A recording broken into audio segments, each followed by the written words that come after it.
తెలంగాణ రాష్ట్రంలో ఉన్న రైతన్నలకు, తెలంగాణ రాష్ట్రంలో ఉన్న వృద్ధులకు, వికలాంగులకు, వితంతువులకు, అదేవిధంగా తెలంగాణ రాష్ట్రంలో ఉన్న అక్క చెల్లెమ్మలందరికీ తెలంగాణ రాష్ట్ర కాంగ్రెస్ ప్రభుత్వం అదిరిపోయే శుభవార్తను తీసుకొని రావడం జరిగింది.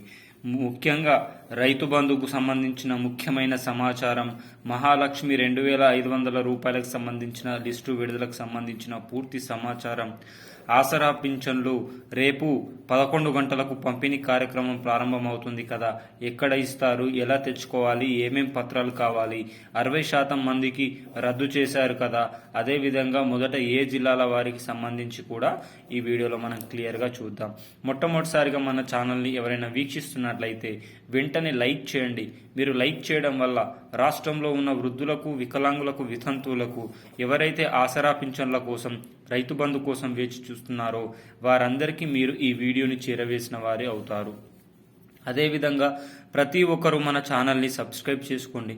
మీరు సబ్స్క్రైబ్ చేసుకోవడం వల్ల తెలంగాణ రాష్ట్ర ప్రభుత్వం నుంచి కానీ, ఆంధ్రప్రదేశ్ రాష్ట్ర ప్రభుత్వం నుంచి కానీ, కేంద్ర ప్రభుత్వం నుంచి కానీ ప్రవేశపెట్టే ప్రజా సంక్షేమ పథకాలను ఎప్పటికప్పుడు సమయానుసారంగా, నిర్దిష్టానుసారంగా, లోపభూయిష్టమైన సమాచారంతో ఎలాంటి అవకతవకలకు తావివ్వకుండా సరైన సమయాన సరైన సమాచారాన్ని మీ ముందుకు తీసుకొని రావడం జరుగుతుంది.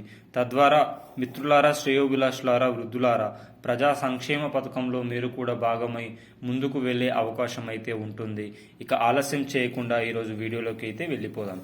రైతు బంధు ఇప్పటికే 3, 4, 5 ఎకరాల వారికి పంపిణీ కార్యక్రమం అయితే పూర్తి కావడం జరిగింది. 5 నుంచి 15 ఎకరాల వరకు రైతు బంధును పెంచడం జరిగింది. వీరికి పంపిణీ కార్యక్రమం ఆలస్యం కావడానికి గల కారణం వీరి యొక్క బ్యాంక్ అకౌంట్లు ఫ్రీజ్ కావడం వల్ల వీరికి డబ్బులు ఆల్రెడీ వేయడం జరిగింది, కానీ వీళ్ళ నుంచి మళ్ళీ రిటర్న్ గవర్నమెంట్ ఖాతాలోకి రావడం జరిగిందని పేర్కొనడం జరిగింది. వీరికి అతి త్వరలోనే రైతు బంధు పంపిణీ కార్యక్రమం కూడా ఈ మే మాసంలోనే ఉంటుందని కూడా పేర్కొనడం అయితే జరిగింది. ఇక మహాలక్ష్మి రాష్ట్రంలో 1,76,00,000 మంది మహిళా సోదరి మనులకు ఇది ఒక శుభవార్తగాని చెప్పుకోవచ్చు. తెలంగాణ రాష్ట్రంలో ఎన్నికల మేనిఫెస్టోల సందర్భంగా అక్క చెల్లెమ్మకు 2,500 రూపాయల పంపిణీ కార్యక్రమానికి నాంది పలకడం జరిగింది సీఎం రేవంత్ అన్న. మరి ఈ 2,500 రూపాయలకి ప్రజాపాలనలో దీని దరఖాస్తులు అయితే తీసుకున్నారు.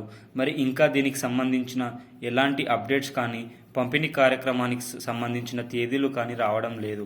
ఇలాంటి తరుణంలో తెలంగాణ రాష్ట్ర కాంగ్రెస్ ప్రభుత్వం అదిరిపోయే శుభవార్తను తీసుకొని రావడం జరిగింది. ఈ మే మాసం చివరికల్లా అర్హులైన 2,500 రూపాయలు ఎవరైతే అర్హులు ఉంటారో వారందరికీ లిస్టులను విడుదల చేయడం జరుగుతుంది.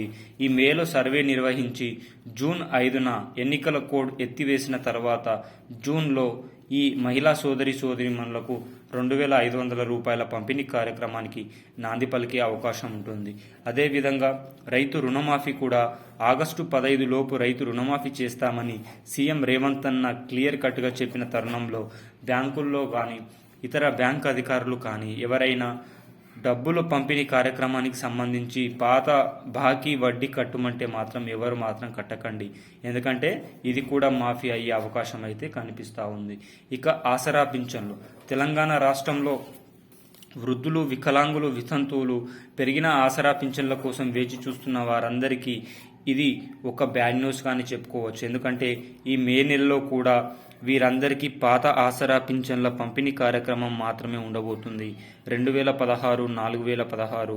అయితే ఈ మే నెలలో మాత్రం పెరిగిన ఆసరా పింఛన్లు అర్హుల లిస్టు 40% మంది, 60% మంది, అదేవిధంగా 4,016, 6,016 రూపాయల పంపిణీ కార్యక్రమం అయితే దీనికి సంబంధించిన లిస్టు విడుదల కాబోతుంది.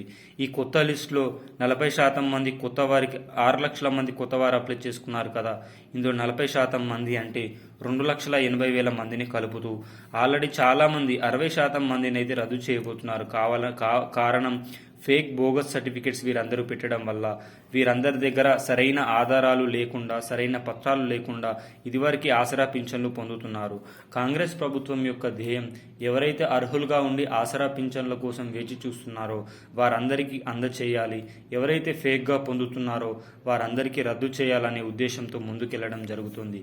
ఏది ఏమైనా ఇప్పటికైనా యావత్ తెలంగాణ ప్రజానికలు కాంగ్రెస్ ప్రభుత్వాన్ని నమ్మి ఓటేసిన తరుణంలో కాంగ్రెస్ ప్రభుత్వం ప్రజల యొక్క సమస్యలను తీర్చే అవకాశం వచ్చింది. కావున ప్రజాప్రభుత్వాలు ప్రజల యొక్క గోడును విని ప్రజలను ఆదుకోవాలని కోరుకుందాం.